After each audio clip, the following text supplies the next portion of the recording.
আসসালামু আলাইকুম, আমি শাকিল। আজকে আমি আপনাদের মধ্যে দুইটা দেশ সম্পর্কে আলোচনা করব। এই দুইটা দেশে এখন আপনাদের জন্য ভালো হবে না খারাপ হবে গেলে এই বিষয় নিয়ে আজকে আলোচনা করব।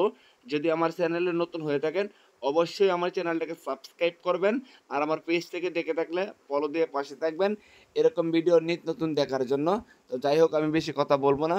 দেখেন, গত 7 থেকে 8 মাস আগেও সার্বিয়া, নর্থ মেসিডোনিয়া এই দেশ সম্পর্কে এত বেশি মানুষের ধারণা ছিল না। এই দেশ সম্পর্কে এত বেশি মানুষ কিন্তু জানতো না।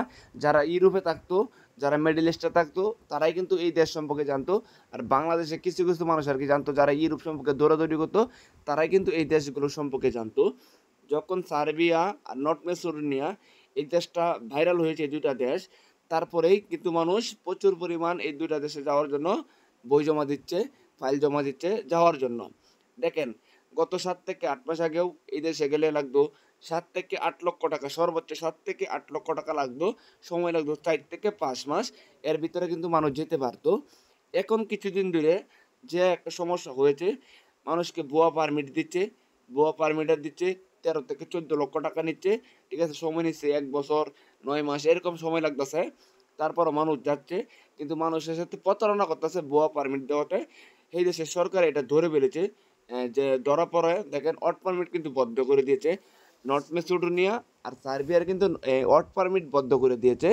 আর এখনও যদি আপনি এই দুটো দেশে যেতে চান, আপনি কিভাবে যেতে পারবেন? দেখেন, আপনার অনেক সময় লাগবে, আপনি অ্যাপ্লাই করবেন, আপনার অনেক সময় লাগবে।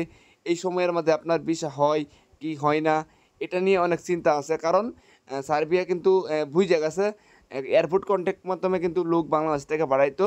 ঠিক আছে, বাংলাদেশে যে এজেন্সিগুলো আছে, বাটপারগুলো আছে, এই বাটপারগুলোর জন্য কিন্তু আজকে সার্বিয়ার যে শ্রম বাজারটা আছে, নর্থ মেসিডোনিয়ার শ্রম বাজারটা, এই দুটা দেশ কিন্তু এই যে কিছু ভুয়া এজেন্সিগুলো আছে, এরা কিন্তু নষ্ট করে দিয়েছে। মানুষ হালাল টাকা দিয়ে হালালভাবে বিদেশ আসছে, এদেরকে কি করেছে, অবৈধভাবে অবৈধভাবে ভুয়া পারমিট দিয়ে সার্বিয়া, নর্থ মেসিডোনিয়া পাঠাইছে। তারপর কি করছে, এয়ারপোর্ট থেকে রিটার্ন ফেরত দিছে। এটা তো আপনারা জানেন নেই। আমি আপনাদেরকে বলতে চাই, এই দুইটা দেশে এখন আমার মনে হয় যাওয়াটা ঠিক হবে না। তারপর এই দুইটা দেশের জন্য আপনারা বই জমা দেন। আপনাদের কার্যকাল একটু দেরিতে হবে, বিষয় হয় কি না এটা আমি জানি না। তবে আগে যারা বইগুলো জমা দিয়েছেন, যারা আগে ফাইলগুলো জমা দিয়েছেন, আপনাদের বিষয় হয়ে যাবে, এটা নিয়ে কেউ চিন্তা করেন না। সঠিক যাচাই করার পরে কিন্তু আপনাদের বিষয় দিয়ে দিবে, এটা নিয়ে কেউ চিন্তা করেন না। আগে যারা ফাইল জমা দিয়েছিলেন, অনেকে হয়তো মনে করেছেন যে আমরা তো বই জমা দিয়েছি, 5 মাস 6 মাস হয়ে গেছে, ঠিক আছে, আমাদের ওয়ার্ক পারমিট হয়ে গেছে, কিন্তু এখন আমাদের ভিসা আসতেছে না। আপনারা চিন্তা করবেন না, আপনাদের এই ভিসা কিন্তু হয়ে যাবে। আপনাদের ভিসা হবে 100%, কারণ আপনারা ওয়ার্ক পারমিট বাড়িয়ে গেছে, একটু যাচাই বাছাই করে ভুয়া কিনা এটা সঠিকভাবে যাচাই বাছাই করে আপনাদের ভিসা দিয়ে দিবে। কিন্তু এই মুহূর্তে আপনারা নতুন করে কেউ সার্বিয়া আর নর্থ মেসিডোনিয়ার জন্য বই জমা দিবেন না।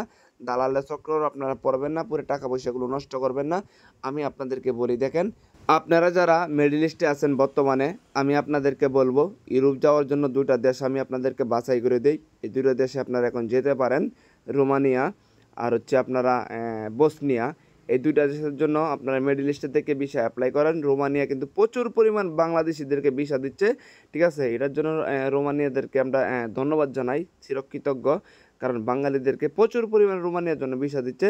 আর আপনারা বসনিয়াও যেতে পারেন। আপনারা আরও কিছু দেশ আছে, সাইপ্রাস, ঠিক আছে, এই দেশগুলোতে যান, আপনারা ভবিষ্যতে ভালো কিছু করতে পারবেন।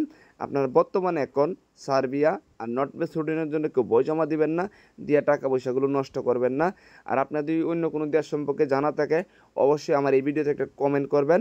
আমি আগামীতে আপনারা যেরকম ধরনের কমেন্ট করবেন, এই দেশ নিয়ে একটা ভিডিও দিব। তো সকলেই ভালো থাকেন, আমার জন্য দোয়া করবেন। দেখা হবে আগামী কোনো নতুন ভিডিওতে আপনাদের সকলের মাঝে। আল্লাহ হাফেজ।